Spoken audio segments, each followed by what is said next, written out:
Oh, Konta, let's talk about some nerdy shit. Ever try entering a building and feel like it's secretly plotting against you? Maybe you're carrying groceries, pushing a stroller, or, God forbid, using a wheelchair. Suddenly, every curb is Everest, every door a medieval torture device, and every hallway a maze designed to humble you. This isn't an exaggeration. Welcome to the nightmare of real-world architecture, where the tiniest oversight can make a 5-meter hallway feel like a 50-meter gauntlet.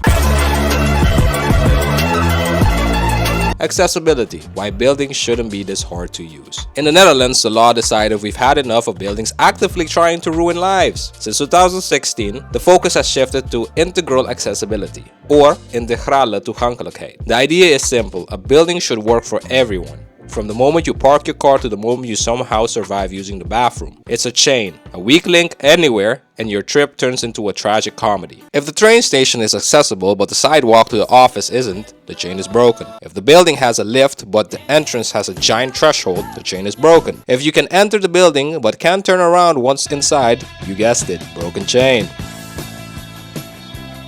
And that chain actually begins before you even reach the building. Take accessible parking spaces. These aren't just normal parking spots with a blue sign and good intentions. Dutch standards require them to be at least 3.5 meters wide. That extra width allows someone to deploy a wheelchair, ramp, or fully open the car door to safely transfer into a wheelchair. Without that extra space, the parking spot technically exists but practically doesn't work, which is a very polite way of saying it's useless.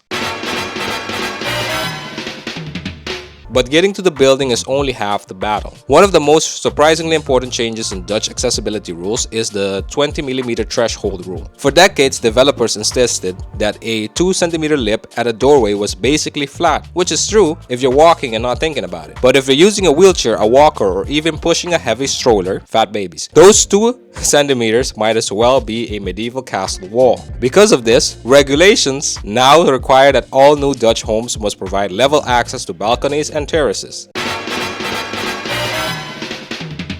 Once we reach the entrance, the dimensions start to matter. An accessible door needs a clearance passage width of at least 90 centimeters. That allows a wheelchair to pass through without turning sideways like someone squeezing through a crowded subway. But width alone isn't enough. A door can technically be wide enough and still be impossible to open if it weighs as much as a castle gate. That's why Dutch standards also regulate the opening force. A manual door can require no more than 30 newtons of force to open. If it's heavier than that, the building needs an automatic door opener, because accessibility should not require upper body strength training in the gym. Once inside, one measurement becomes extremely important, the turning circle. A wheelchair needs a clear floor space of 1.5 by 1.5 meters to make a full 180-degree turn. Without that space in places like hallways or bathrooms, someone might have to back out blindly, which is awkward for everyone involved. Don't help me! I need to do this on my own! Think of it like trying to turn a shopping cart in a tiny grocery aisle. That 1.5 meter turning space is one of the most important numbers in accessible design. If it's missing, the space might technically exist, but it doesn't actually work. Accessibility isn't just about wheels, it's also about perception. For people with visual impairments, buildings need to communicate through contrast and texture. In a well-designed office, the door shouldn't be the exact same color as the walls. Because if the entrance disappears visually, people literally can't see where they're supposed to go. While funny seeing people slamming against the walls like birds, it's not practical for daily life.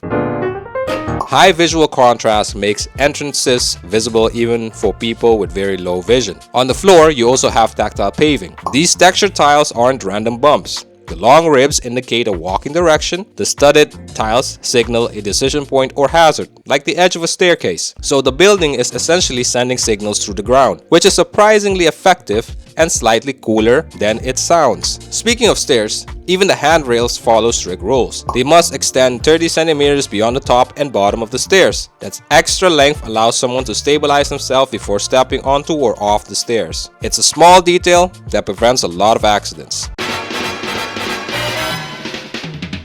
Vertical movement inside a building brings us to the accessible lift. A standard Type 2 accessible lift must have an internal dimension of at least 1.1 meters wide and 1.4 meters deep. This ensures there's enough space for a wheelchair user to enter, turn slightly, and exit comfortably. But the most thoughtful detail might be the control panel. The button should be placed between 90 and 120 centimeters above the floor. This range works for children, wheelchair users, and standing adults, because elevator buttons shouldn't require Olympic-level jumping abilities. You can also apply this to light switches, basically anything that someone needs to interface with that is located on a vertical surface. This allows people from all sizes and ages to interact with, unless you don't want them to.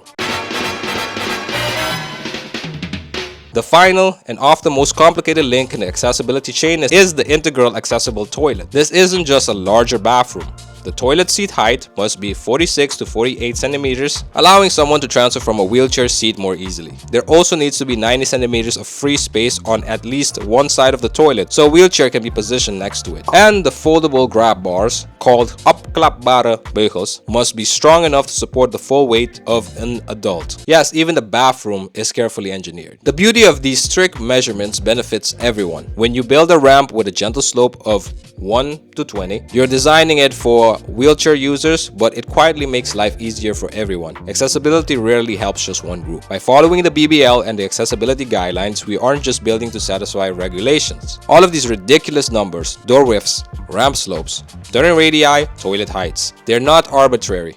They're the difference between someone arriving at a building intact or leaving with a minor existential crisis. When accessibility works, it doesn't just help one group of people, it helps everyone. The parent wrestling with a stroller, the delivery driver lugging a crate that's basically alive, the old guy muttering curses at the stairs he didn't ask for. So really, this isn't charity, it's basic survival.